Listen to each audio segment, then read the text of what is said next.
할머니 가족분들이 어디 있어요? 제가 도와드릴까요? 길 잃은 치매 노인을 구했더니 그분이 쓰리스타 군단장의 어머니이자 전설적인 전쟁 영웅이었던 소름 돋는 이야기입니다. 영상 시청 이전에 구독과 좋아요 부탁드리겠습니다. 저희에게 큰 도움이 됩니다. 칠흑 같은 어둠이 내려앉은 상공 1만 피트. 수송기의 후미가 열리자 굉음과 함께 살을 애는 듯한 칼바람이 기내로 들이닥쳤다. 특수전사령부 예하 제7공수특전 여단 소속 이정아 중사는 곡을 너머로 까마득한 아래를 내려다보았다. 지상의 불빛들이 마치 흩뿌려진 보석 가루처럼 아득하게 반짝였다. 심장이 터질 듯 요동쳤지만 그녀는 깊게 심호흡을 하며 차가운 공기를 폐부 깊숙이 밀어넣었다. 두려움은 사치였다. 지금 그녀는 대한민국 최정예 특전사 요원으로서 적진 깊숙이 침투하는 고공 강화 훈련의 선두에 서 있었다. 강화. 교관의 수신호와 함께 정아는 허공으로 몸을 던졌다. 중력 가속도가 온몸을 짓눌렀다. 귀를 찢는 바람 소리만이 세상의 전부인 순간이었다. 그녀는 팔다리를 벌려 자세를 잡으며 칠흑 같은 허공을 유영했다. 이 순간만큼은 자신이 여자인지 남자인지 누군가의 손녀인지 따위는 중요하지 않았다. 오직 임무를 완수해야 하는 검은 베레만이 존재할 뿐이었다. 정아의 머릿속에 문득 그리운 목소리가 스쳐 지나갔다. 군복은 폼으로 입는 게 아니다. 내 나라 내 백성을 지킬 힘이 없으면 그건 수이나 다름없어. 증조 할머니 박막내 여사. 한국 전쟁 당시 정규군이 밀려나던 절체절명의 순간 군번도 계급도 없이 산악지대를 누비며 적의 보급로를 끊고 정보를 빼냈던 전설적인 여전사. 적들은 그녀를 산귀신이라 부르며 치을 떨었고 아군에게는 수호신과도 같은 존재였다. 정아는 어릴 적부터 할머니의 무릎을 베고 앉아 동화책 대신 침투 전술과 생존 기술을 듣고 자랐다. 벽에 걸린 낡은 흑백 사진 속 할머니는 단단한 눈빛으로 정면을 응시하고 있었고 어린 정아는 그 눈빛을 자신의 영혼에 새겼다. 낙하산을 펼쳐야 할 고도에 다다랐다. 정아는 침착하게 산줄을 당겼다. 퍽 하는 소리와 함께 낙하산이 펼쳐지며 몸이 위로 솟구쳤다. 안도할 틈도 없이 그녀는 착지 지점을 향해 방향을 틀었다. 목표는 험준한 산악지대 한가운데에 있는 좁은 공터였다. 조금만 실수해도 뾰족한 암벽이나 울창한 나무에 처박힐 수 있는 위험한 코스였다. 땅이 가까워졌다. 정아는 무릎을 굽히고 충격에 대비했다. 쿵 하는 소리와 함께 군화가 흙바닥을 파고들었다. 완벽한 착지였다. 그녀는 재빨리 낙하산을 회수하여 수풀 속에 은폐했다. 거친 숨을 몰아쉬며 주변을 경계하는 그녀의 눈빛은 먹이를 노리는 맹수처럼 형형하게 빛났다. 하지만 부대로 복귀한 정아를 기다리는 것은 영웅 대접이 아니었다. 야, 이정아. 너 아까 강화할 때 위치 선정 늦었지. 팀 전체 위험하게 만들 셈이야. 정아의 선임이자 지역대 내에서 텃세가 심하기로 유명한 김 상사가 대기실에 들어오자마자 고함을 질렀다. 그는 정아가 특전사에 들어온 것 자체를 못마땅하게 여기는 인물이었다. 여자가 무슨 특수부대냐며 사사건건 트집을 잡고 훈련 때마다 정아를 깎아내리기 바빴다. 아닙니다. 풍향을 고려하여 3초 지연 후 진입했습니다. 교범에 따른 조치였습니다. 정아가 흐트러짐 없는 자세로 대답했다. 하지만 김 상사는 그 당당함이 더 마음에 들지 않는다는 듯 인상을 구겼다. 말대꾸하지 마. 어디서 건방지게 따박따박 말대꾸야. 전설의 손녀라니까 눈에 뵈는 게 없냐? 내 할머니 믿고 설치나 본데 여기는 실전이야. 옛날 이야기 속이 아니라고. 김 상사는 정아의 아킬레스건인 할머니 이야기를 꺼내며 비아냥거렸다. 주변에 있던 다른 남성 부사관들이 킥킥거리며 웃었다. 그 웃음소리가 정아의 가슴을 후벼 팠다. 정아는 입술을 꽉 깨물었다. 피맛이 비릿하게 올라왔다. 억울했다. 누구보다 열심히 훈련했고 누구보다 뛰어난 성적을 거뒀지만 그들에게 자신은 그저 짐 덩어리이거나 구경거리에 불과했다. 죄송합니다. 시정하겠습니다. 정아는 고개를 숙였다. 여기서 감정을 드러내면 그들이 원하는 대로 되는 것이었다. 하지만 주먹 쥔 손은 부들부들 떨리고 있었다. 김 상사는 혀를 차며 정아의 어깨를 툭 치고 지나갔다. 이번 전술 평가 때 두고 보자. 제대로 못하면 내 손으로 방출시킬 거니까 그리 알아. 대기실에 홀로 남은 정아는 거울 속에 비친 자신의 모습을 바라보았다. 흑투성이가 된 얼굴, 헝클어진 머리카락, 그리고 가슴에 달린 공수 윙마크. 그녀는 윙마크를 손으로 쓸어내렸다. 할머니라면 이럴 때 어떻게 하셨을까? 아마도 묵묵히 실력으로 증명하셨으리라. 정아는 라커룸을 열고 증조 할머니가 물려주신 낡은 수첩을 꺼냈다. 누렇게 바랜 종이에는 할머니의 필체로 이렇게 적혀 있었다. 바람이 거셀수록 연은 높이 난다. 시련을 원망하지 마라. 그것이 너를 강하게 만들 것이다. 정아는 그 문구를 몇 번이고 되뇌었다. 김 상사의 조롱도 동료들의 차가운 시선도 모두 자신을 더 높이 날게 할 바람이라 생각하기로 했다. 정아는 다시 군화끈을 조여매었다. 아직 일과는 끝나지 않았고 그녀는 체력 단련장으로 향했다. 남들이 쉴 때 흘리는 땀 한 방울이 전장에서 자신의 목숨을 구해줄 것임을 알기 때문이었다. 철봉에 매달려 턱걸이를 하는 정아의 등 근육이 꿈틀거렸다. 그것은 단순히 육체의 힘이 아니었다. 수십 년 전 이 땅을 지키기 위해 산을 넘었던 한 여인의 투혼이 시대를 넘어 그녀의 몸속에서 다시금 타오르고 있는 증거였다. 지옥 같던 전술 훈련 기간이 끝나고 드디어 꿀맛 같은 휴가가 찾아왔다. 정아는 위병소를 나서며 하늘을 올려다보았다. 부대 안의 하늘과 밖의 하늘은 색깔부터 다르게 느껴졌다. 폐부를 찌르던 화약 냄새 대신 매연과 사람 냄새가 섞인 도시의 공기가 낯설면서도 반가웠다. 그녀는 전투복 대신 말끔한 정복을 입고 있었다. 칼같이 잡힌 바지 주름과 반짝이는 계급장, 그리고 오른쪽 가슴에 당당히 자리 잡은 흉장들이 그녀의 자부심을 대변했다. 터미널은 주말을 맞아 고향으로 향하는 사람들로 인산인해를 이루고 있었다. 시끄러운 소음, 버스의 경적 소리, 상인들의 호객 행위가 뒤섞여 정신이 하나도 없었다. 정아는 인파를 헤치며 매표소로 향했다. 오랜만에 부모님을 뵙고 할머니 산소에도 다녀올 생각에 발걸음이 가벼웠다. 표를 끊고 잠시 벤치에 앉아 시간을 확인하던 정아의 시선이 한 곳에 머물렀다. 터미널 구석 쓰레기통 옆에 쪼그려 앉아있는 한 노인의 모습이었다.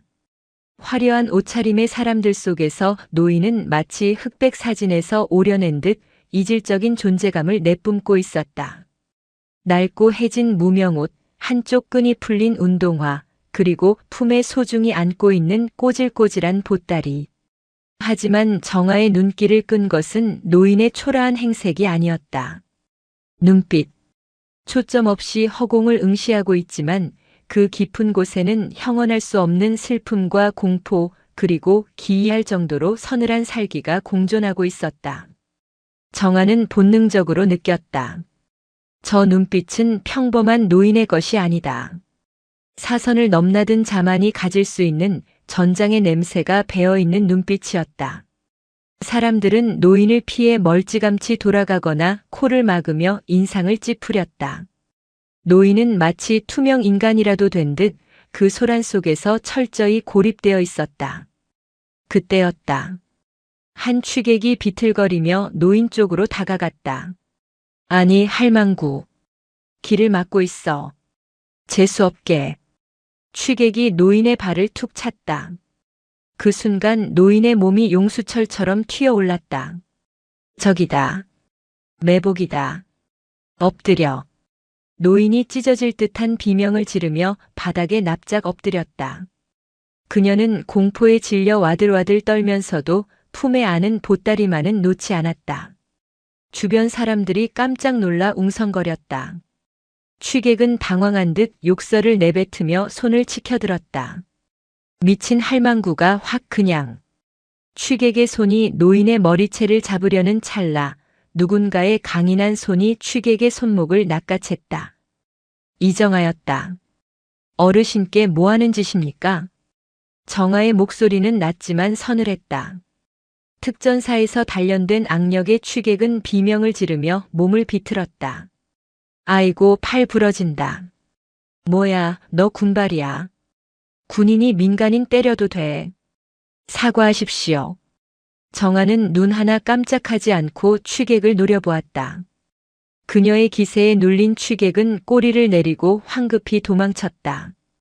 정아는 그제야 몸을 돌려 바닥에 엎드려 있는 노인을 살폈다. 할머니 괜찮으세요? 이제 안전해요. 정아가 조심스럽게 노인의 어깨에 손을 올렸다. 노인이 고개를 번쩍 들었다. 정아와 눈이 마주친 순간 노인의 눈동자가 심하게 흔들렸다. 대장님, 소대장님.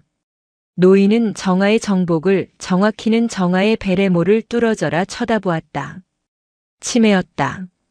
그것도 전쟁의 트라우마가 깊게 각인된 치매. 정아의 가슴이 쿵 내려앉았다.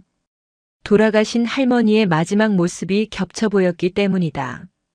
할머니 또한 돌아가시기 전 치매를 앓으셨고 비가 오는 날이면 군가를 부르며 방공호로 숨어야 한다고 장롱 속에 들어가시곤 했다. 노인은 정아의 손을 잡았다.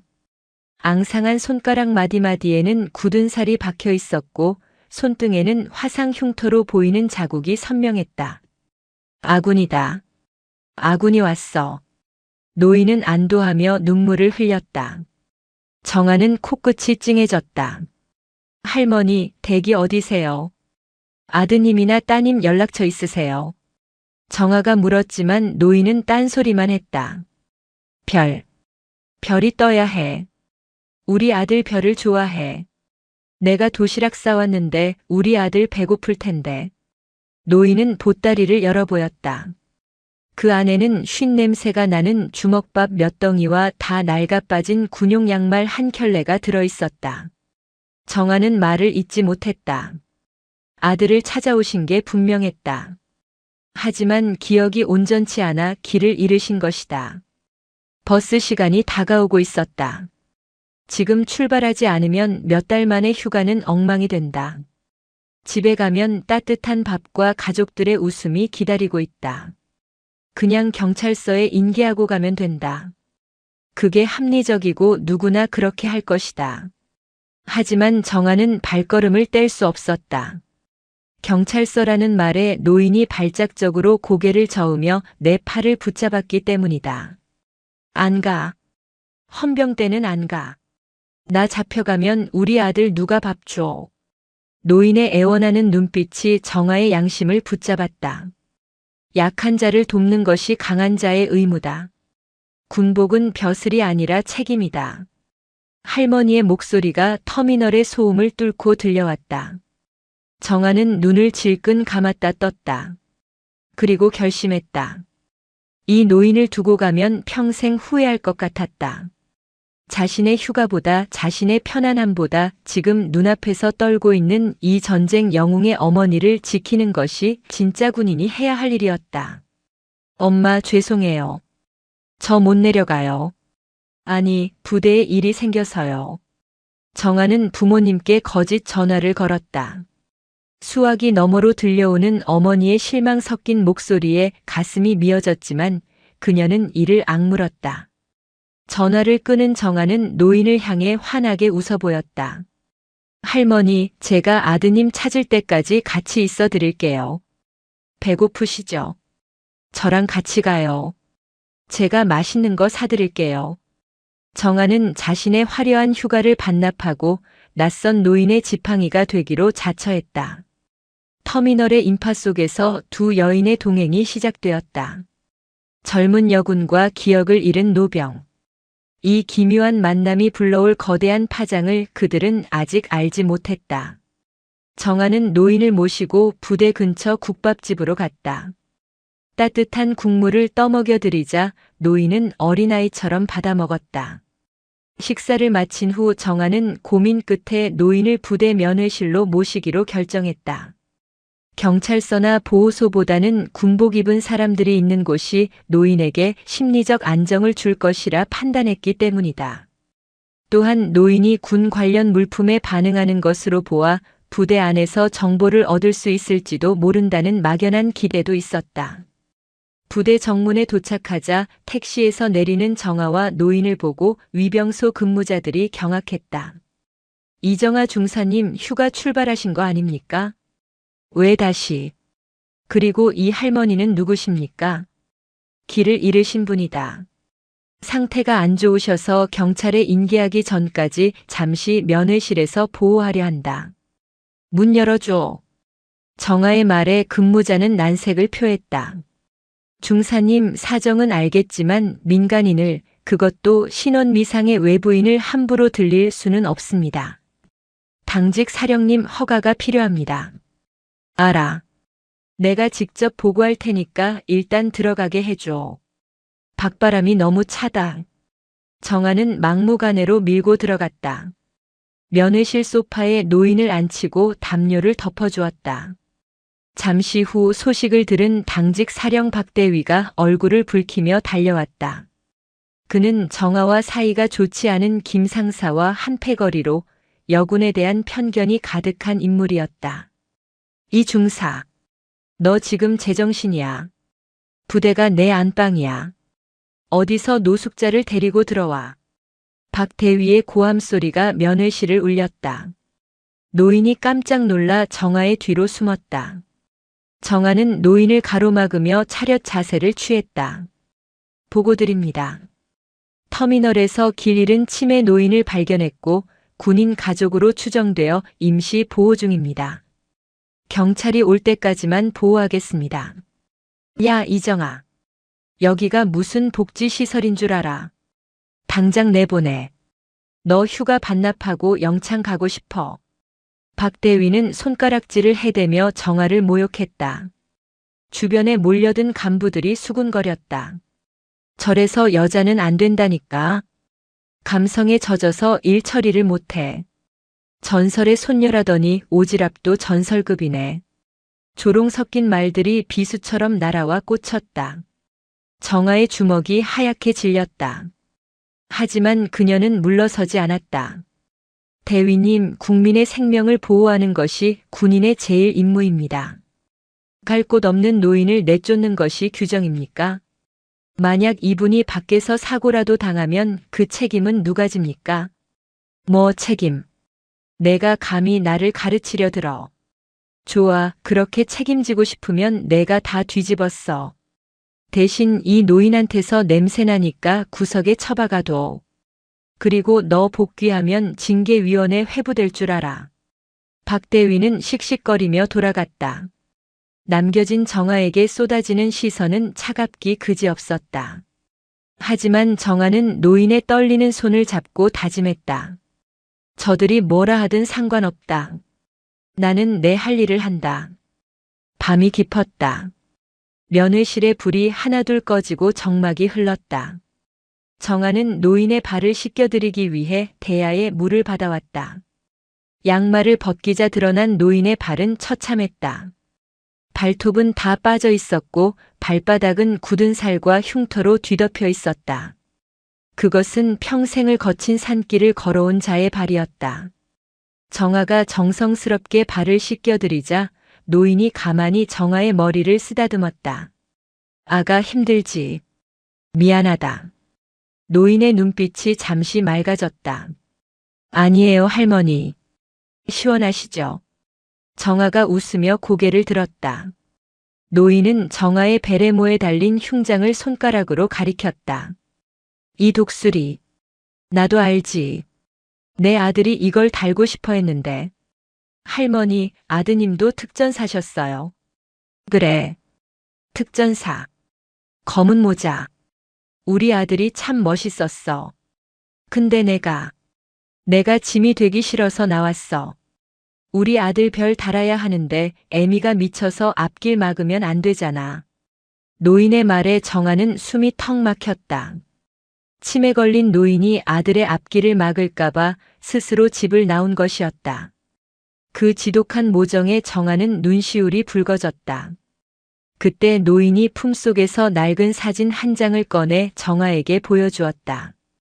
빛바랜 흑백 사진 속에는 젊은 시절의 노인이 군복을 입고 소총을 든 채 서 있었다. 그리고 그 옆에는 정아의 증조 할머니인 박막내 여사가 함께 어깨동무를 하고 있었다. 정아의 눈이 믿을 수 없다는 듯 커졌다. 할머니. 이분이랑 아세요? 내 선임이야. 박 대장님. 나를 살려주신 분이지. 귀신같이 싸우던 분이야. 전율이 정아의 온몸을 감쌌다. 우연이라고 하기에는 너무나 기가 막힌 인연이었다. 자신이 구한 이 노인이 바로 증조 할머니의 전우이자 함께 전설을 썼던 또 다른 영웅이었던 것이다. 정아는 떨리는 손으로 사진을 어루만졌다. 시대를 넘어 핏줄과 인연이 다시 만난 순간이었다. 할머니, 제가 찾아드릴게요. 아드님 꼭 찾아드릴게요. 정아는 노인의 손을 꼭 잡고 맹세했다. 이제 이것은 단순한 선행이 아니었다. 할머니의 유지를 잇고 잊혀진 영웅을 예우하는 성스러운 임무였다. 그 시각 부대에서 수십 킬로미터 떨어진 군단 사령부. 삼성 장군인 최강타 중장은 사색이 되어 관사를 뛰쳐나왔다. 어머니가 없어지셨다. 당장 찾아.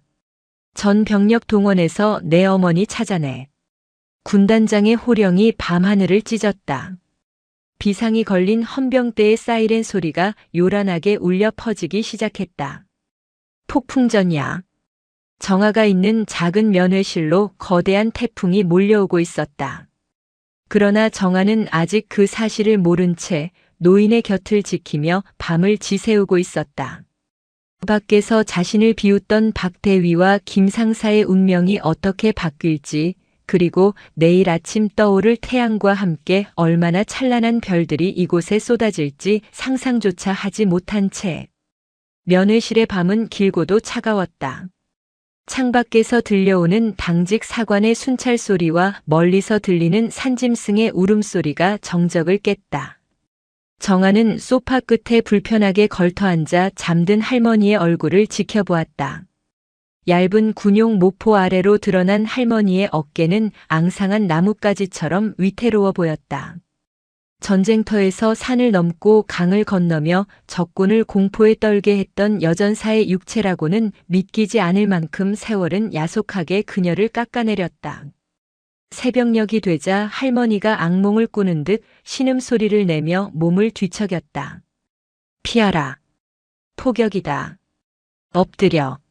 할머니는 허공에 손을 휘저으며 비명을 질렀다. 정아는 재빨리 할머니의 손을 잡고 다독였다. 할머니 괜찮아요. 여기는 안전해요. 제가 있어요. 정아의 목소리에 할머니가 눈을 번쩍 떴다. 공포에 질려 확장된 동공이 정아를 담았다. 잠시 후 초점이 돌아오며 할머니의 거친 숨소리가 잦아들었다. 박하사냐? 할머니가 정아를 보며 물었다. 박하사는 정아의 증조 할머니인 박막내 여사를 지칭하는 것이 분명했다. 정아는 부정하지 않고 고개를 끄덕였다. 지금 이 순간 할머니에게 필요한 것은 진실보다는 안도감이었다. 네, 저 여기 있습니다. 아무 걱정 마세요. 할머니는 안심한 듯 정아의 손등에 자신의 뺨을 비볐다. 그 거친 피부의 감촉이 정아의 가슴을 후벼 팠다. 정아는 할머니가 다시 잠들 때까지 곁을 지키며 생각에 잠겼다. 자신이 내린 결정이 옳았는지에 대한 물음은 더 이상 의미가 없었다. 이미 주사위는 던져졌고 이 가엾은 영웅을 지키는 것은 선택이 아닌 필수가 되었다. 아침이 밝았다. 기상 나팔 소리가 부대를 깨웠다. 하지만 면회실은 여전히 고립된 섬이었다. 정아는 밤새 한숨도 자지 못해 눈이 뻑뻑했지만 정신만은 맑았다. 그녀는 매점에서 사온 빵과 우유로 할머니의 아침 식사를 챙겼다. 그때 면회실 문이 거칠게 열리며 박대위와 김 상사가 들이닥쳤다. 그들의 뒤에는 굳은 표정의 병사 2명이 서 있었다. 야, 이정아. 아직도 안 보냈어. 박대위가 인상을 찌푸리며 소리쳤다. 그는 밤새 당직을 서느라 예민해져 있었고 자신의 통제에 따르지 않는 정아가 눈의 가시처럼 거슬렸다. 경찰이나 보호자가 올 때까지 보호하겠다고 말씀드렸습니다. 정아는 자리에서 일어나 부동자세를 취했다. 박대위는 기가 차다는 듯 헛웃음을 지었다. 보호자. 야, 이 노망난 노인네를 누가 찾는다고 그래. 냄새나니까 당장 치워. 오늘 군단장님께서 예하부대 불시 순찰을 도신다는 첩보가 떴어. 만약 여기까지 오시면 내가 책임질 거야. 부대 미관 해치지 말고 당장 밖으로 내다버려. 박대위의 입에서 나온 말은 귀를 의심케 했다. 내다버리라니. 사람이 물건인가? 정아의 눈썹이 꿈틀거렸다. 사람입니다. 그것도 전쟁 참전 용사이십니다. 함부로 말씀하지 마십시오. 뭐 참전 용사. 증거 있어. 그냥 미친 노인네 데려다 놓고 소설 쓰지 마. 김 상사 뭐해? 끌어내. 박대위의 지시에 김 상사가 험악한 표정으로 다가왔다. 좋은 말로 할 때 비켜라. 힘쓰게 하지 말고. 김 상사가 할머니의 팔을 거칠게 낚아챘다. 깜짝 놀란 할머니가 비명을 지르며 정아의 허리춤을 붙잡았다. 아이고, 인민군이다. 저놈들이 나를 잡아가려고 한다. 박하사 살려줘. 할머니의 절규에 정아의 이성이 끊어졌다. 그녀는 김 상사의 손목을 잡아 비틀며 그를 밀쳐냈다. 특전사에서 연마한 실전 무술이었다. 방심하고 있던 김 상사는 꼴 사납게 뒤로 나뒹굴었다. 손대지 마십시오. 정아의 눈에서 살기가 뿜어져 나왔다. 그것은 훈련장에서 보던 눈빛이 아니었다. 진짜 적을 마주한 맹수의 눈빛이었다. 면회실의 공기가 순식간에 얼어붙었다. 김 상사는 얼얼한 손목을 부여잡고 정아를 노려보았다. 이게 미쳤나? 하극상이야. 감히 상관에게 손을 대. 김 상사가 길길이 날뛰었다. 박대위 역시 얼굴이 불그락푸르락해졌다. 헌병 불러. 당장 이 미친 중사를 구속하고 저 노인네 끌어내. 상황은 최악으로 치닫고 있었다. 하지만 정아는 할머니 앞을 막아서며 한 발짝도 물러서지 않았다. 그녀의 등 뒤에서 할머니는 사시나무 떨듯 떨며 정아의 옷자락을 생명줄처럼 꽉 쥐고 있었다. 같은 시각 부대 정문 앞도로. 검은색 세단과 지프차 여러 대가 흙먼지를 일으키며 질주하고 있었다. 선두 차량의 조수석에 앉은 최강타 중장은 입술을 깨물며 손에 든 무전기를 꽉 쥐고 있었다. 그의 눈은 충혈되어 있었고 얼굴은 초췌했다. 아직도 못 찾았나? 이 근방 터미널 CCTV에 찍혔다며. 군단장님, 현재 인근 부대와 경찰력을 총동원해 수색 중입니다. 조금만 기다려 주십시오. 기다려. 지금 내 어머니가 길바닥에서 헤매고 계시는데 기다리라는 말이 나와. 당장 속도 높여. 쥐 잡듯이 뒤져서라도 찾아내. 최 중장의 호통에 운전병이 엑셀을 밟았다. 그의 어머니는 단순한 가족이 아니었다. 아버지를 일찍 여의고 홀어머니 밑에서 자란 그에게 어머니는 하늘이자 땅이었다. 특히 어머니가 전쟁 때 겪은 고초와 헌신을 알기에 그는 어머니를 끔찍이 모셨다. 그런 어머니가 자신의 불찰로 사라졌다. 죄책감이 그의 심장을 옥죄어왔다. 차창 밖으로 익숙한 부대 정문이 보였다. 정아의 부대였다. 최 중장은 지푸라기라도 잡는 심정으로 부대로 들어섰다. 그는 아직 모르고 있었다. 자신이 그토록 찾아 헤매던 어머니가 바로 저 위병소 옆 작은 건물 안에 자신의 부하들에게 짐짝 취급을 당하며 갇혀 있다는 사실을. 운명의 수레바퀴는 이제 거대한 충돌을 향해 굴러가고 있었다. 면회실 앞은 아수라장이었다. 박대위의 연락을 받고 출동한 헌병들이 정화를 포위하고 있었다. 웅성거리는 소리에 다른 병사들도 훈련을 멈추고 몰려들었다. 이정아 중사. 무장 해제하고 물러서라. 명령 불복종으로 즉결 처분할 수도 있다. 박대위가 헌병들 뒤에서 확성기로 소리쳤다. 비겁했다. 정화는 쓴웃음을 지었다. 그녀는 무장 같은 건 하지 않았다. 그녀가 가진 무기라고는 오직 맨주먹과 등 뒤에 노인을 지키겠다는 신념뿐이었다. 저는 죄를 짓지 않았습니다. 국민을 보호하는 것이 죄라면 달게 처벌받겠습니다. 하지만 이 할머니는 절대 못 데려갑니다. 정화의 외침은 단호했다. 김 상사가 헌병들에게 눈짓을 했다. 전연 제압해. 그리고 노인네 끌어내서 차에 태워. 경찰서 앞에 대충 내려놓고 오면 돼. 헌병 2명이 곤봉을 들고 정화에게 다가왔다. 정화는 숨을 고르며 자세를 낮췄다. 동료들에게 주먹을 겨누고 싶지는 않았다. 하지만 물러설 곳은 없었다. 헌병이 정화의 어깨를 잡으려는 순간 정화는 몸을 회전하며 헌병의 중심을 무너뜨렸다. 부드러우면서도 강력한 유도 기술이었다. 헌병이 바닥에 매다 꽂혔다. 다른 헌병이 달려들었지만 정화는 그의 팔을 꺾어 제압했다. 우와! 지켜보던 병사들 사이에서 탄성이 터져 나왔다. 체격 차이를 극복하고 순식간에 거구의 헌병들을 제압하는 정화의 실력은 경이로울 지경이었다. 여군이라고 무시하던 그들의 눈에 경외심이 서리기 시작했다. 김 상사는 당황했다. 저 정도로 강할 줄은 몰랐다. 그는 자신이 직접 나서야겠다고 생각했다. 그는 몰래 옆으로 돌아가 할머니를 낚아채려 했다. 어딜 감히. 정화는 등 뒤에도 눈이 달린 듯 했다. 그녀는 뒤로 돌아 김 상사의 정강이를 걷어찼다. 억하는 소리와 함께 김 상사가 꼬꾸라졌다. 정화는 쓰러진 김 상사를 넘어 할머니를 감싸 안았다. 할머니, 눈 감으세요. 보지 마세요.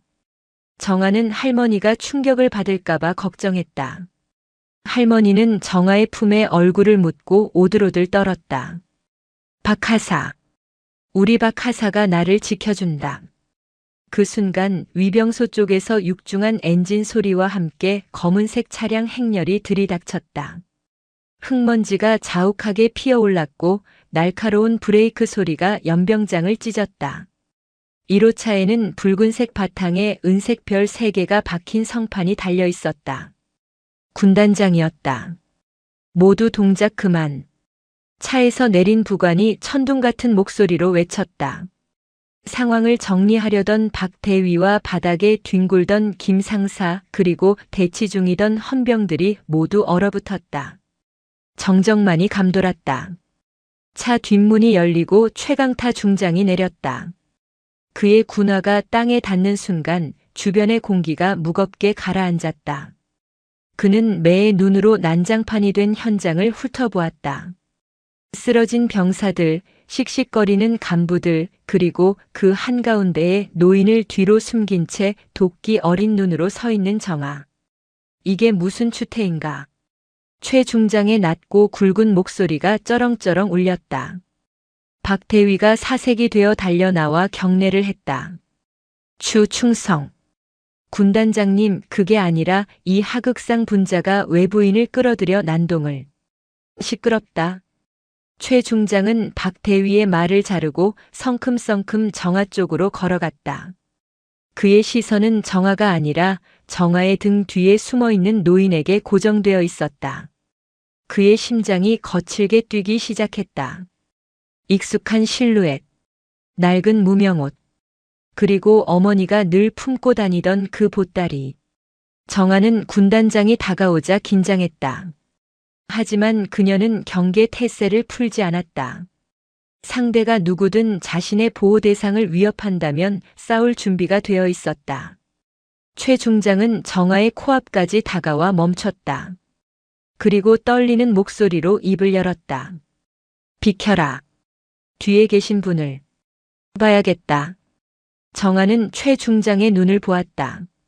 거기에는 권위적인 분노가 아닌 간절한 그리움과 슬픔이 담겨 있었다. 정아는 직감했다. 이 사람이 바로 할머니가 찾던 별이라는 것을. 정아는 천천히 옆으로 비켜섰다. 할머니의 모습이 완전히 드러났다. 할머니는 낯선 사내를 보며 잔뜩 겁을 먹고 있었다.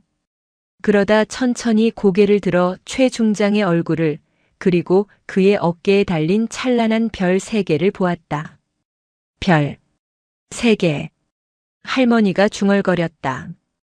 큰 별이다. 우리 강타. 우리 아들이 별을 좋아하는데. 그 한마디에 최하늘 같던 군단장이 무너져 내렸다.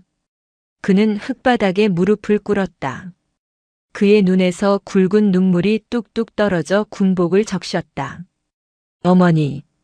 불효자 왔습니다. 어머니. 최 중장은 어머니의 다리를 붙잡고 오열했다. 면회실 앞은 충격과 침묵에 휩싸였다. 박대위는 다리가 풀려 주저앉았고 김상사는 입을 떡 벌린 채 굳어버렸다. 그들이 짐짝 취급하며 내다 버리려던 노인이 바로 군단장의 어머니였다니. 그것은 단순한 실수가 아니라 군 생활, 아니 인생 자체가 끝장나는 순간이었다. 정아는 안도의 한숨을 내쉬었다. 긴장이 풀리자 온몸에 힘이 빠져나갔다. 하지만 그녀는 쓰러지지 않고 꼿꼿이 서서 그 감동적인 모자의 상봉을 지켜보았다. 할머니는 우는 아들의 머리를 거친 손으로 쓰다듬었다. 울지 마라. 사내놈이 왜 우냐? 배고프지. 애미가 주먹밥 싸왔다. 할머니는 보따리를 풀어 54가 나는 주먹밥을 꺼내 장군의 입에 넣어주려 했다. 최 중장은 그 주먹밥을 넙죽 받아 먹으며 눈물 젖은 목소리로 말했다. 네, 어머니. 맛있습니다. 정말 맛있습니다. 지켜보던 병사들의 눈시울도 붉어졌다. 치매에 걸려도 자식의 끼니를 걱정하는 모정 앞에 계급도 권위도 무의미했다. 한참을 울던 최 중장이 눈물을 닦고 일어섰다. 그의 눈빛은 다시 지휘관의 것으로 돌아왔지만 그 안에는 깊은 분노가 이글거리고 있었다. 그는 천천히 고개를 돌려 박대위와 김상사를 바라보았다. 그 서늘한 시선에 두 사람은 죽음보다 더한 공포를 느꼈다. 최강타 중장의 분노는 조용했지만 파괴적이었다. 그는 박대위와 김상사를 향해 걸어갔다. 두 사람은 벌벌 떨며 고개를 들지 못했다. 너희들이 내 어머니를 짐짝 취급했나? 최 중장의 목소리는 지옥에서 들려오는 듯했다. 죽을 죄를 지었습니다. 군단장님, 저희는 정말 몰랐습니다. 그저 규정대로. 규정? 어떤 규정이 힘없는 노인을, 국민을 내다버리라고 가르치더냐? 최 중장의 호통에 박대위는 변명조차 하지 못했다. 너희는 군복을 입을 자격이 없다. 내 어머니라서가 아니라 도움이 필요한 약자를 짓밟고 권력을 남용하려 했다는 점에서 너희는 군인의 수치다. 당장 이자들을 헌병대 영창으로 압송하라. 그리고 철저히 수사해서 엄중 처벌하라. 헌병들이 즉시 박대위와 김상사를 체포했다. 그들은 질질 끌려가며 살려달라고 애원했지만 누구도 그들을 동정하지 않았다.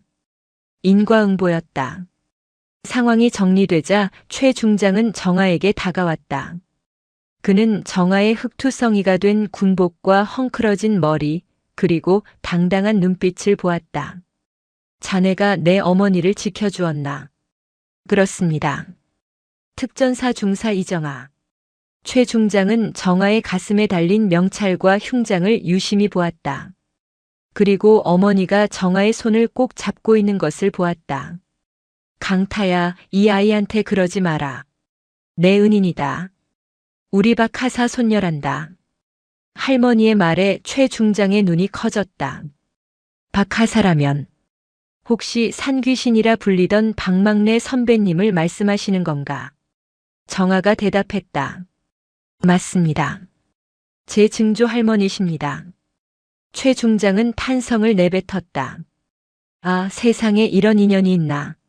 내 아버지가 돌아가시기 전에 늘 말씀하셨지.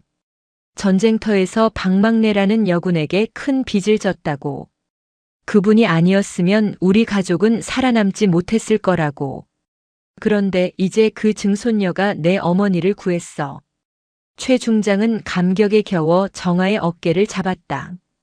자네 집안은 우리 집안의 생명의 은인일세. 3대에 걸친 이 인연을 어떻게 갚아야 할지 모르겠네.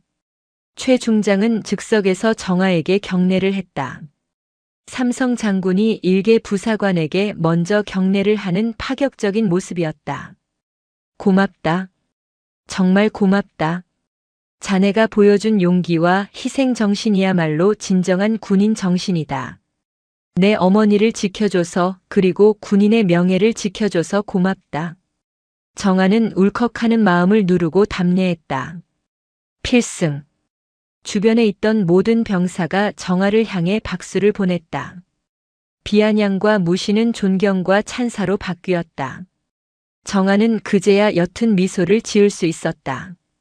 최 중장은 어머니를 모시고 떠나기 전 정아에게 자신의 헬기를 가리켰다. 타게. 자네 집까지 모셔다 드리지. 휴가를 반납하고 고생했는데 이 정도 호사는 누려야지. 그리고 자네의 이 공로는 내가 직접 참모총장님께 보고하겠네. 정아는 헬기에 올랐다. 생애 처음 타보는 장군의 헬기였다. 헬기가 이륙하자 발 아래로 부대의 전경이 펼쳐졌다. 개미처럼 작아진 연병장, 그리고 그곳에서 자신을 올려다보는 병사들. 정아는 창밖을 보며 주머니 속의 사진을 만지작거렸다. 증조 할머니와 할머니가 함께 찍은 그 사진이었다. 할머니, 보고 계시죠? 저 약속 지켰어요. 헬기 안에서 할머니는 아들의 어깨에 기대어 편안하게 잠들어 있었다. 정아는 그 평온한 얼굴을 보며 가슴이 벅차올랐다. 이것은 끝이 아니었다. 전설의 핏줄이라는 꼬리표가 아닌 이정아라는 이름 석자로 인정받는 진짜 군 생활의 시작이었다. 부대로 돌아온 정아의 위상은 완전히 달라져 있었다. 그녀는 더 이상 전설의 손녀라는 그늘에 가려진 존재가 아니었다. 군단장의 어머니를 구한 영웅, 진정한 참군인이라는 수식어가 그녀를 따랐다. 하지만 정아는 우쭐대지 않았다. 그녀는 여전히 가장 먼저 일어나 구보를 했고 가장 늦게까지 훈련장에 남았다. 그러나 시련은 항상 영광 뒤에 숨어오는 법. 정아의 명성이 높아질수록 그녀를 시기하는 새로운 세력이 이번에는 부대 내부가 아닌 외부에서 꿈틀거리기 시작했다.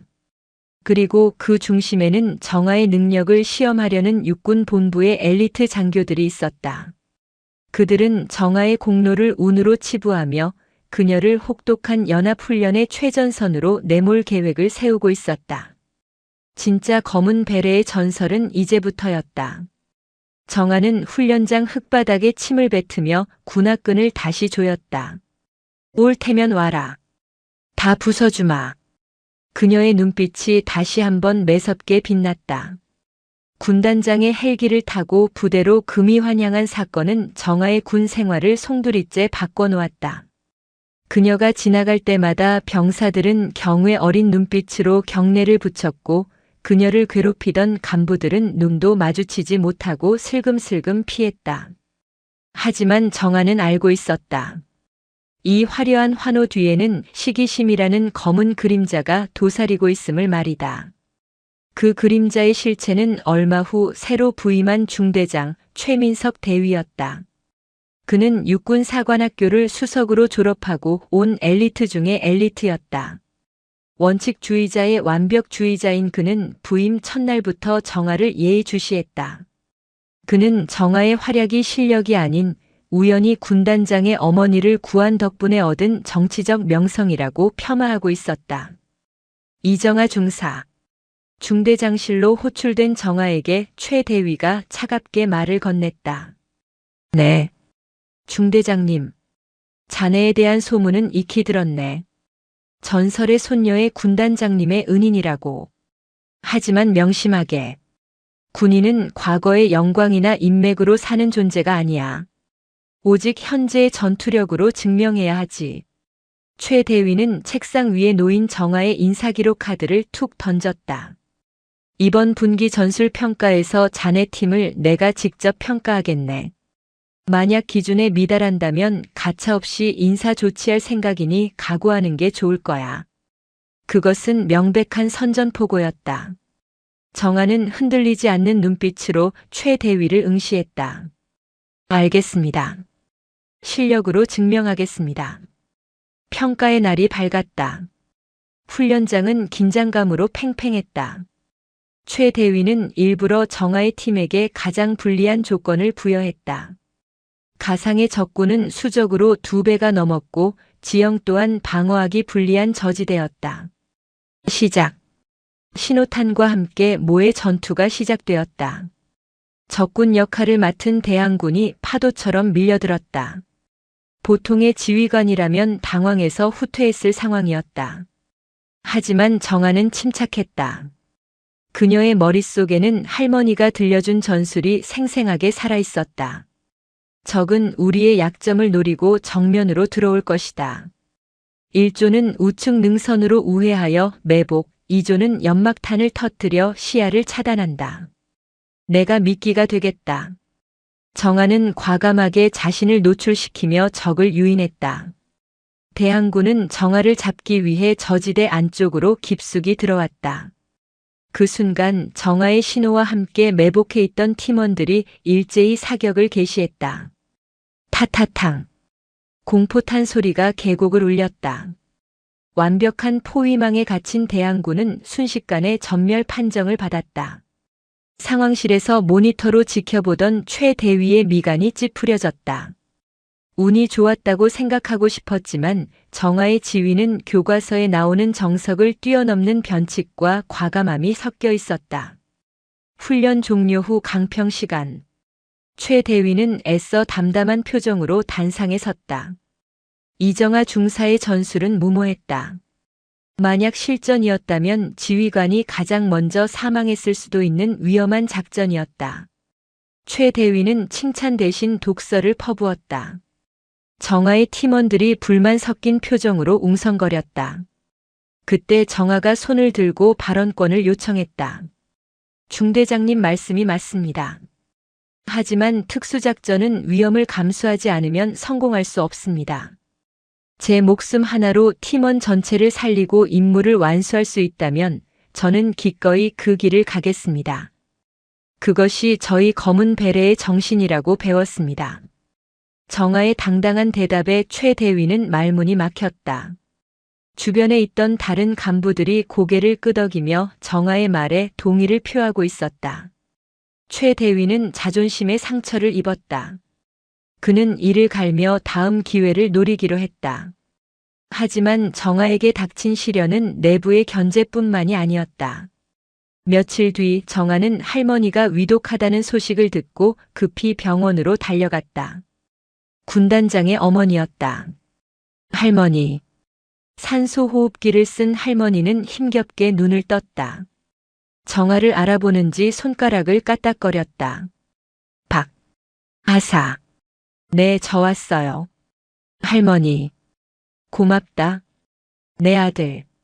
지켜줘서. 너는 진짜 군인이야. 할머니는 그 말을 마지막으로 평온하게 눈을 감으셨다. 장례식장은 수많은 조문객으로 붐볐다. 최강타 중장은 상주 완장을 차고 조문객을 맞이하다가 정아를 보자마자 달려와 손을 잡았다. 이 중사 어머니께서 가시는 길에 자네를 꼭 보고 싶어 하셨네. 자네 덕분에 어머니와 마지막 시간을 행복하게 보낼 수 있었어. 정말 고맙네. 장군의 눈물에 정아도 함께 울었다. 그날 밤 정아는 빈소를 지키며 다짐했다. 할머니가 남겨주신 진짜 군인이라는 유언을 목숨처럼 지키겠노라고. 그리고 자신을 흔들려는 어떤 시련에도 절대 무릎 꿇지 않겠노라고. 여름 장마가 시작되었다. 하늘에 구멍이라도 뚫린 듯 며칠째 폭우가 쏟아졌다. 정아의 부대가 위치한 지역 인근의 강물이 범람 위기에 처했고 산사태 경보가 발령되었다. 새벽 2시 비상 소집 사이렌이 부대를 깨웠다. 전 병력 기상. 대민 지원 출동이다. 민가 쪽 제방이 무너지기 직전이다. 최 대위의 목소리가 확성기를 타고 울렸다. 정아와 대원들은 신속하게 군장을 꾸리고 트럭에 올랐다. 현장은 아수라장이었다.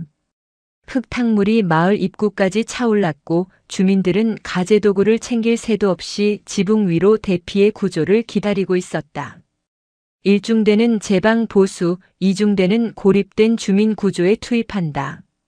신속히 움직여. 최 대위는 현장 지휘소에서 명령을 내렸다.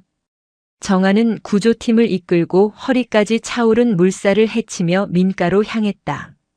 물살이 너무 거세서 성인 남자도 몸을 가누기 힘들 정도였다. 로프 서로 연결해. 절대 놓치지 마라. 정아가 소리쳤다.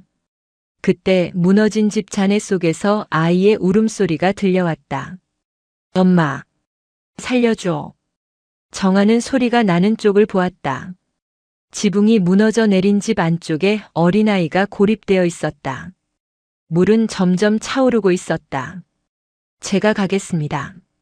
정아의 팀원인 김하사가 나서려 했지만 정아가 막아섰다. 아니, 내가 간다. 너희들은 밖에서 로프를 잡아.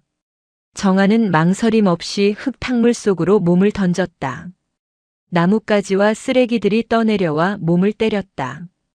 정아는 이를 악물고 헤엄쳐 아이에게 접근했다. 괜찮아. 누나가 구해줄게. 정아는 아이를 품에 안고 로프를 당겼다. 대원들이 젖먹던 힘까지 짜내어 정아를 끌어당겼다. 안전한 곳으로 아이를 옮기자마자 쾅 하는 소리와 함께 집이 완전히 물속으로 잠겨버렸다. 간발의 차이였다. 하지만 진짜 위기는 따로 있었다. 상류댐이 수위 조절에 실패하여 방류를 시작했다는 소식이 전해졌다. 거대한 물폭탄이 마을을 덮칠 예정이었다. 아직 대피하지 못한 노인들이 마을 회관에 남아 있었다. 철수해. 지금 들어가면 다 죽어. 최 대위가 무전으로 철수 명령을 내렸다. 지휘관으로서 대원들의 안전을 최우선으로 생각한 합리적인 판단이었다. 하지만 정아의 눈에 마을 회관 옥상에서 손을 흔드는 할머니들의 모습이 들어왔다.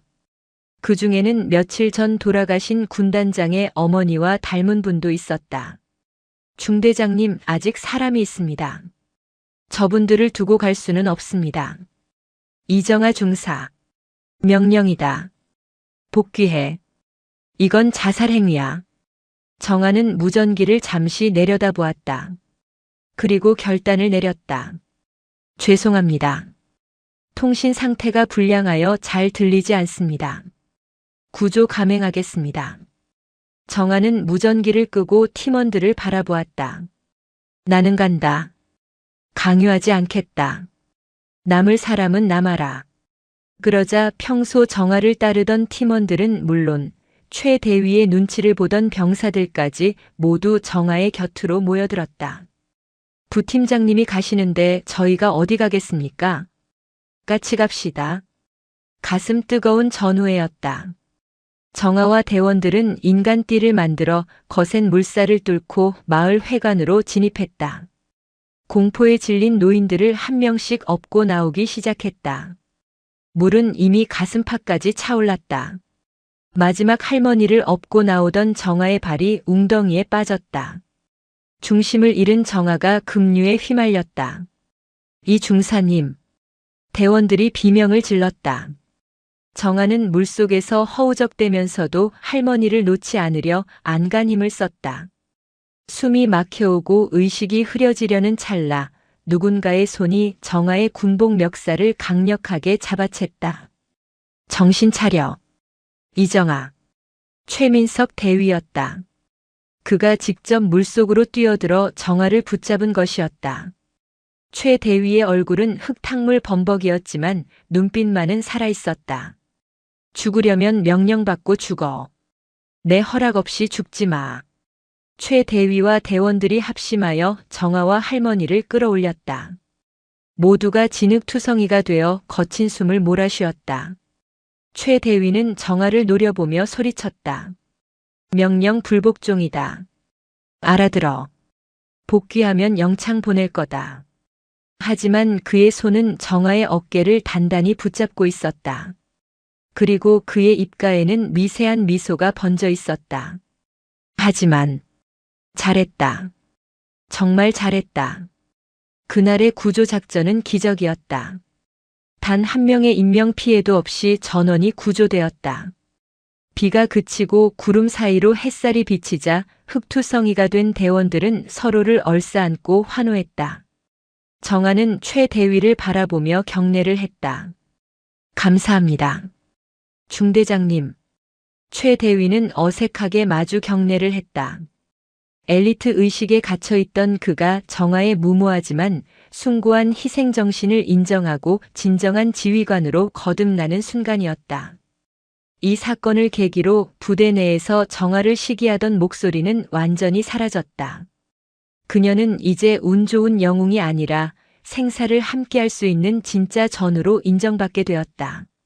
산불 진화와 수해 복구 등 굵직한 사건들을 거치며 정아의 명성은 육군 전체로 퍼져나갔다.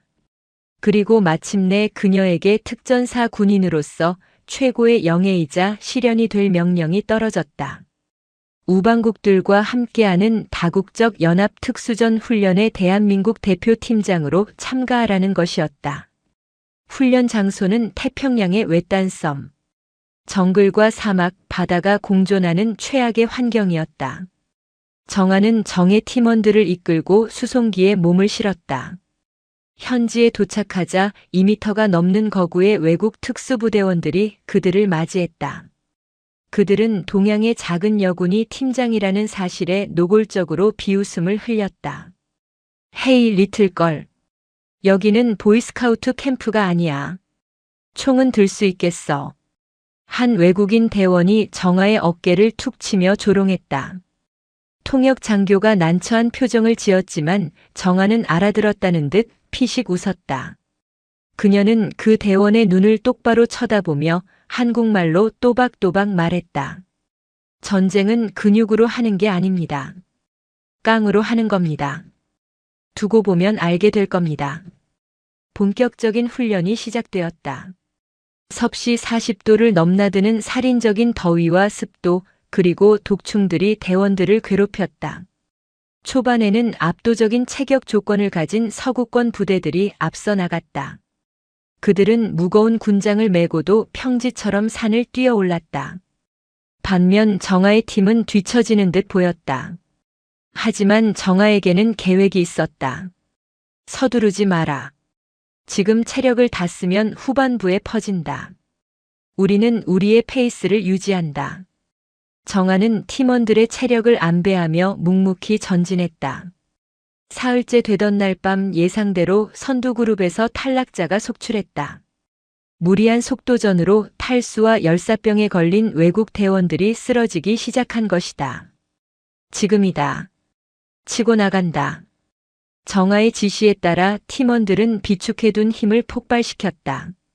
정아는 칠흑 같은 어둠 속에서도 동물적인 감각으로 길을 찾았다. 할머니에게 배운 산악 지형 독도법이 빛을 발하는 순간이었다. 그녀는 절벽을 맨손으로 기어오르고 늪지대를 포복으로 통과했다. 마지막 미션은 테러리스트에게 납치된 인지를 구출하여 탈출하는 것이었다. 대항군은 요새화된 건물에 진을 치고 있었다. 다른 나라 팀들이 정면 돌파를 시도하다가 줄줄이 전사 판정을 받았다. 정아는 지도를 펴고 생각에 잠겼다. 전공법으로는 승산이 없었다. 그때 문득 할머니의 옛 이야기가 떠올랐다. 적의 허를 찔러라. 모두가 불가능하다고 생각하는 곳이 바로 길이다. 정아는 건물의 환기구를 주목했다. 사람 하나 간신히 들어갈 좁은 통로였다. 내가 들어간다. 너희들은 정면에서 양동 작전을 펼쳐라. 정아는 장비를 벗어 던지고 단검과 권총 한 자루만 챙겼다. 그녀는 좁고 더러운 환기구를 통해 건물 내부로 침투했다. 쥐들이 기어다니고 거미줄이 얼굴을 덮었지만 숨소리조차 내지 않았다. 적 지휘소 천장에 도착한 정아는 망설임 없이 뛰어내렸다. 손들어. 움직이면 쏜다. 정아의 총구가 적 대장의 머리를 겨누었다. 대항군 대장은 눈을 동그랗게 떴다. 하늘에서 떨어진 작은 거인에게 완전히 제압당한 것이다. 작전 성공. 인질 확보. 정아의 무전이 상황실에 울려 퍼지자 환호성이 터져나왔다. 훈련 종료 후 정아의 팀은 종합 1위를 차지했다. 시상식 단상에 오른 정아에게 처음에 그녀를 비웃었던 그 외국인 대원이 다가왔다. 그는 자신의 부대 마크를 떼어 정아에게 건넸다. 당신은 내가 본 최고의 전사입니다. 미안했습니다. 그리고 존경합니다. 그가 서툰 한국말로 사과했다. 정아는 미소를 지으며 악수를 청했다. 태극기가 개양되고 애국가가 울려 퍼지는 순간 정아는 가슴이 벅차올랐다. 그녀의 가슴에 달린 붉은 명찰과 검은 베레가 태양 아래 찬란하게 빛났다. 정아는 하늘을 올려다보았다. 이영만리 타국 땅에서도 저 하늘은 고향의 하늘과 이어져 있었다. 할머니 보셨죠? 저 해냈어요. 산귀신의 손녀가 세계를 놀라게 했어요. 정아의 귓가에 장하다 내 새끼 라고 말하는 할머니의 걸걸한 목소리가 들리는 듯 했다. 이제 정아는 단순한 군인이 아니었다. 그녀는 살아있는 전설이 되었고 대한민국 여군, 아니 대한민국 특전사의 자존심이 되었다. 하지만 그녀의 이야기는 여기서 끝이 아니었다. 귀국하는 그녀를 기다리고 있는 것은 대통령 표창과 함께 군단장 최강타 중장이 준비한 아주 특별하고도 비밀스러운 제안이었다.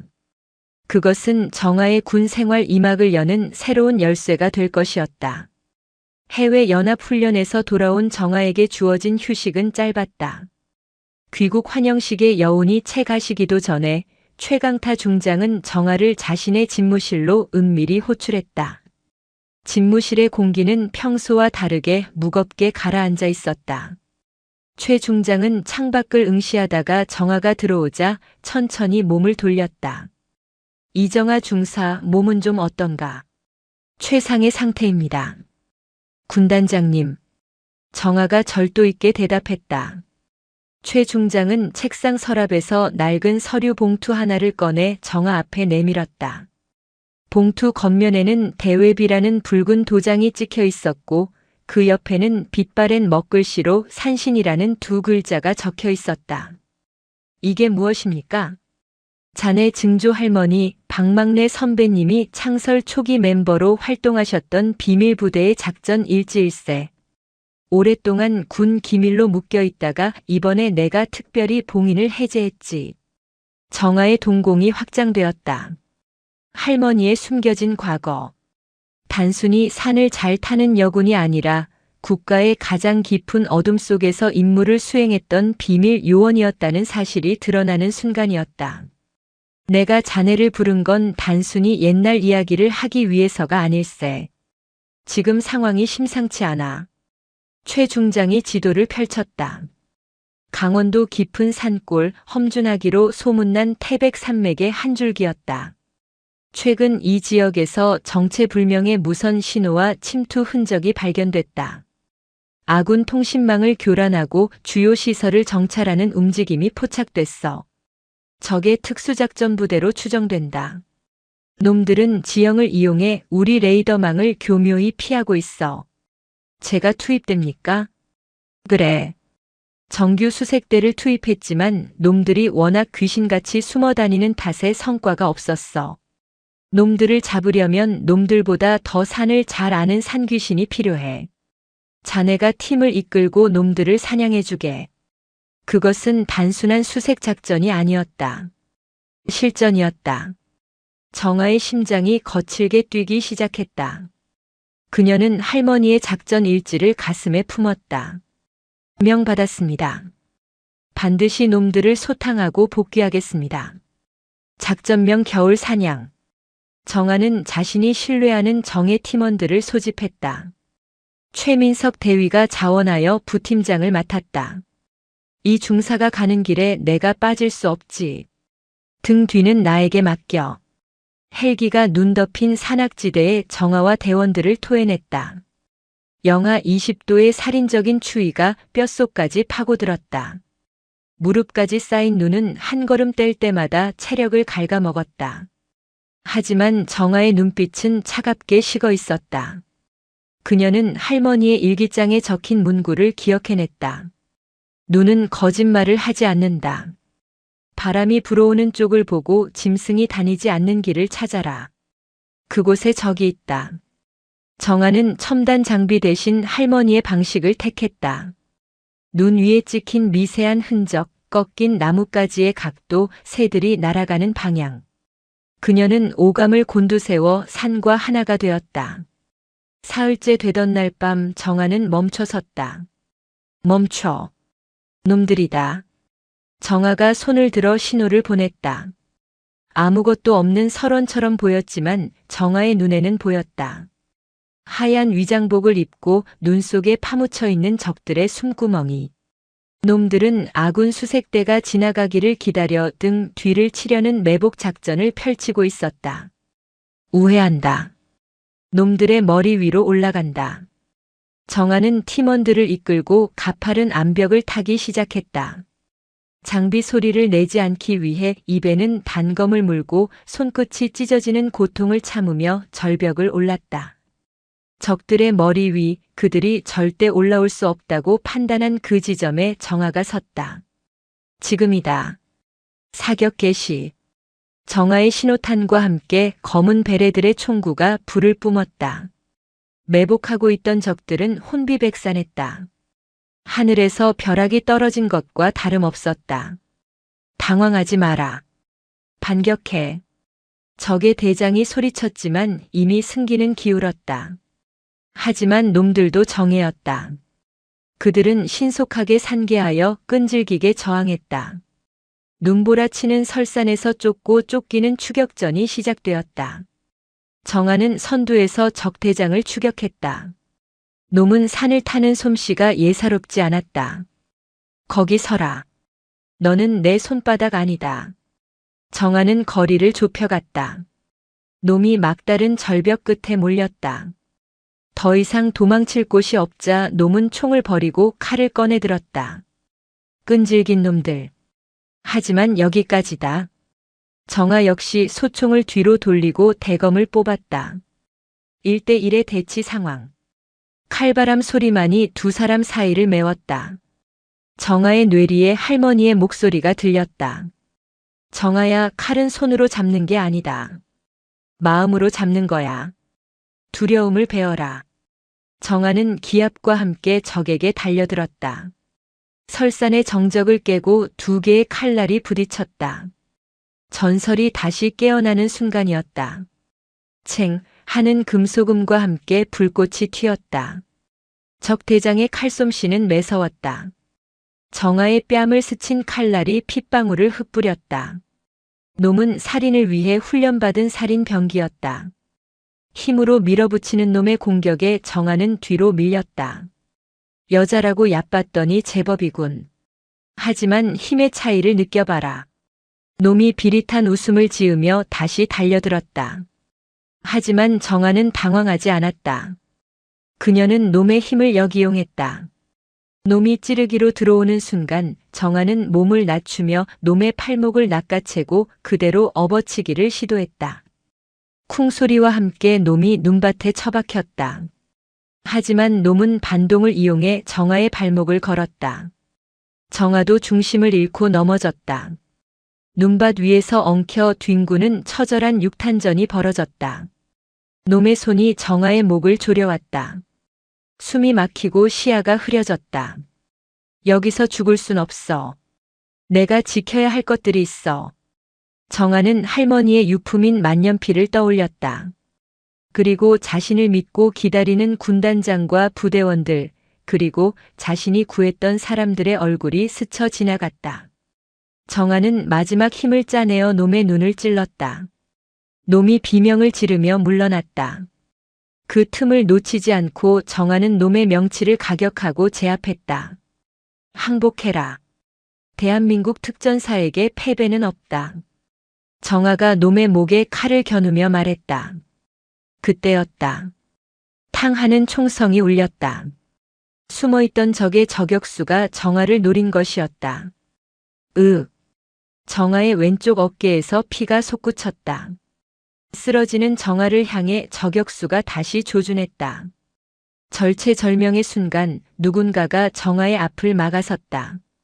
안 돼. 최민석 대위였다. 그가 정아를 감싸 안고 대신 총탄을 맞았다. 중대장님. 정아의 비명이 설산을 울렸다. 최 대위가 피를 토하며 쓰러졌다. 이 중사. 괜찮아. 지휘관이.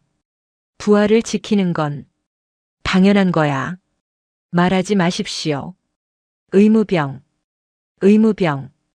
정아는 울부짖으며 최 대위의 상처를 눌렀다.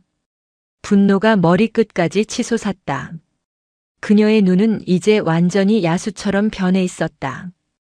그녀는 고통도 잊은 채 다시 일어섰다.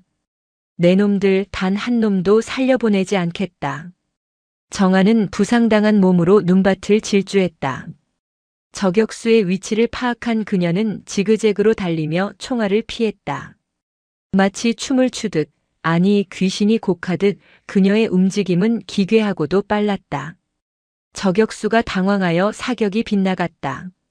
정아는 순식간에 저격수가 숨어있는 나무 위로 기어 올라갔다. 이게 내 전우의 몫이다. 정아의 칼이 허공을 갈랐다. 저격수가 비명도 지르지 못하고 추락했다. 상황이 종료되었다. 뒤늦게 도착한 아군 헬기가 부상자들을 후송했다. 정아는 들것에 실려가는 최 대위의 손을 꼭 잡았다. 죽지 마십시오. 제발 버티십시오. 정아의 눈물이 최 대위의 손등에 떨어졌다. 헬기 안에서 정아는 품속에 있던 할머니의 사진을 꺼냈다. 사진 속 할머니는 웃고 있었지만 정아의 마음은 찢어질 듯 아팠다. 영웅이 되는 길은 왜 이리도 가혹하고 많은 피를 요구하는가. 병원에 도착해 긴급 수술이 진행되었다. 정아 또한 어깨 수술을 받았다. 마취에서 깨어난 정아가 가장 먼저 찾은 것은 최 대위였다. 다행히 총알이 급소를 피해 생명에는 지장이 없다는 소식을 듣고서야 정아는 안도의 한숨을 내쉬었다. 며칠 뒤 일반 병실로 옮긴 정아에게 휠체어를 탄 최민석 대위가 찾아왔다. 이 중사 살아있었군. 중대장님 저 때문에. 정아가 고개를 숙이자 최 대위가 씩 웃으며 말했다. 미안해할 거 없어. 자네가 적대장을 잡지 않았으면 우리 모두 죽었을 거야. 자네가 우리를 살렸어. 그때 병실 문이 열리고 최강타 군단장이 들어왔다. 그의 뒤로 정복을 입은 참모들이 줄지어 들어왔다. 최 중장의 손에는 훈장 케이스가 들려 있었다. 이정아 중사 그리고 최민석 대위. 자네들의 활약으로 적 특수부대를 일망타진했다. 이 공로는 대한민국 국군 역사에 길이 남을 것이다. 최 중장은 정아의 환자복 위에 무공훈장을 달아주었다. 번쩍이는 훈장이었지만 정아에게는 그 어떤 훈장보다 옆에 있는 전우의 살아있는 숨소리가 더 값지게 느껴졌다.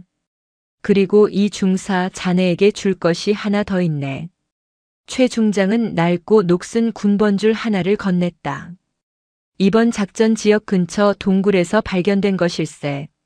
자네 증조 할머니의 군번줄이야. 전쟁 중에 분실하셨던 모양인데 자네가 그곳에 감으로써 60년 만에 주인을 찾았어. 정아는 군번줄을 받아들고 오열했다. 차가운 금 속에서 할머니의 온기가 느껴지는 듯 했다. 할머니는 돌아가셨지만 그녀의 영혼은 그 산에 남아 손녀가 오기를, 그리고 자신이 못다한 임무를 완수하기를 기다리고 있었던 것이다. 할머니, 이제 편히 쉬세요. 제가 다 했어요. 정아는 군번줄을 가슴에 품고 하염없이 눈물을 흘렸다. 병실 안에 모든 군인이 거수 경례를 붙였다. 그것은 영웅에 대한 예우이자 시대를 넘어 이어진 숭고한 희생에 대한 찬사였다. 계절이 바뀌어 다시 봄이 왔다. 정아의 어깨 상처는 아물었지만 흉터는 영광의 상처로 남았다. 그녀는 상사로 진급했다. 특전사 역사상 최연소 그리고 최초의 여성 상사 진급자 중 한 명이었다. 정아는 최민석 대위이제는 소령 진급 예정자인과 함께 국립현충원을 찾았다. 따스한 햇살이 비석들을 비추고 있었다. 정아는 증조 할머니의 묘역 앞에 섰다. 그 옆에는 얼마 전 안장된 최강타 군단장의 어머니 묘소도 나란히 자리하고 있었다. 할머니, 저 왔어요. 옆에 친구분도 계시니까 심심하지 않으시죠? 정아는 훈장과 군번줄을 비석 앞에 내려놓았다. 그리고 거수 경례를 올렸다. 필승. 신고합니다. 상사 이정아는 조국과 국민을 수호하는 임무를 완수하고 복귀했습니다. 바람이 불어와 정아의 머리카락을 흩날렸다. 마치 할머니가 머리를 쓰다듬어 주시는 것 같았다. 최민석 소령이 정아의 옆에 서서 함께 묵념했다. 자네 증조 할머니께서 흐뭇해하실 거야. 자네는 이미 할머니를 넘어섰어. 아닙니다. 저는 아직 멀었습니다. 할머니의 발자국을 따라가려면 평생을 바쳐도 모자랄 겁니다. 두 사람은 현충원을 내려와 부대로 향했다. 정아에게는 새로운 보직이 맡겨졌다. 바로 특수전 학교의 교관이었다. 최강타 군단장의 특별 지시였다. 자네의 경험과 정신을 후배들에게 전수해주게. 제2, 제3의 이정아를 길러내는 것이 자네의 마지막 임무일세. 교관이 된 정아는 훈련장에 섰다. 수백 명의 훈련생이 정아를 바라보고 있었다. 그들의 눈빛에는 호기심과 존경, 그리고 두려움이 섞여 있었다. 정아는 붉은 모자를 눌러쓰고 확성기를 들었다. 나는 여러분에게 편안한 군 생활을 약속하지 않는다. 이곳은 지옥이다. 하지만 이 지옥을 버텨낸 자만이 검은 베레를 쓸 자격이 있다. 정아의 카리스마 넘치는 목소리에 훈련생들이 긴장했다. 정아는 대열 사이를 걸으며 한 명 한 명 눈을 마주쳤다. 군복은 폼으로 입는 게 아니다. 내 나라, 내 국민을 지킬 힘이 없으면 그건 수이나 다름없다. 할머니가 해주셨던 그 말을 이제 정아가 후배들에게 전하고 있었다. 그때 맨 앞줄에 서 있는 작고 당찬 여군 훈련생과 눈이 마주쳤다. 그 눈빛은 예전의 정아를 그리고 젊은 시절의 할머니를 쏙 빼닮아 있었다. 정아는 피식 웃음이 나왔다. 너 이름이 뭐냐? 하사박소연입니다. 눈빛이 살아있군. 기대하겠다. 정아는 뒤돌아섰다. 훈련장 너머로 붉은 해가 떠오르고 있었다. 정아는 가슴에 손을 얹었다. 그곳에는 붉은 명찰과 함께 할머니의 군번줄이 심장 박동에 맞춰 뛰고 있었다. 그날 오후 최강타 군단장의 저녁식이 열렸다. 평생을 군에 바친 노장군의 마지막을 배웅하기 위해 전 부대원이 연병장에 도열했다. 최 중장은 단상에서 내려와 정아에게 다가왔다. 이 상사, 내 군 생활의 마지막 페이지를 자네와 함께 장식해서 영광이었네. 과찬의 말씀입니다. 군단장님을 모실 수 있어 행복했습니다. 최 중장은 자신의 지휘봉을 정아에게 건넸다. 이건 내 어머니가 그리고 내 아버지가 자네 집안에 보내는 감사의 표실세. 부디 훌륭한 군인들을 많이 길러주게. 명심하겠습니다. 필승. 최 중장이 차를 타고 떠나는 길 정아와 부대원들은 나가자 해병대가 아닌 검은 베레모 군가를 목이 터져라 불렀다. 안 되면 되게 하라. 특전사의 구호가 하늘을 찔렀다. 정아는 하늘을 올려다보았다. 구름 사이로 두 개의 별이 반짝이는 것 같았다. 하나는 증조 할머니 박막내, 또 하나는 그녀의 전우였던 군단장의 어머니. 두 영웅은 이제 하늘에서 정아를 지켜보고 있을 것이다. 정아는 다시 훈련병들을 향해 돌아섰다. 자, 훈련 시작한다. 나를 따르라. 그녀가 앞장서서 달리기 시작했다. 흙먼지 속으로 그녀의 뒷모습이 사라졌지만 그 발자국은 훈련병들의 가슴 속에, 그리고 대한민국 국군의 역사 속에 영원히 남을 것이다. 전설은 끝난 것이 아니었다. 붉은 피와 뜨거운 땀방울 속에서 검은 베레의 신화는 영원히 계속될 것이다. 오늘도 시청해주셔서 감사합니다. 영상이 즐거우셨다면 구독과 좋아요 부탁드리겠습니다.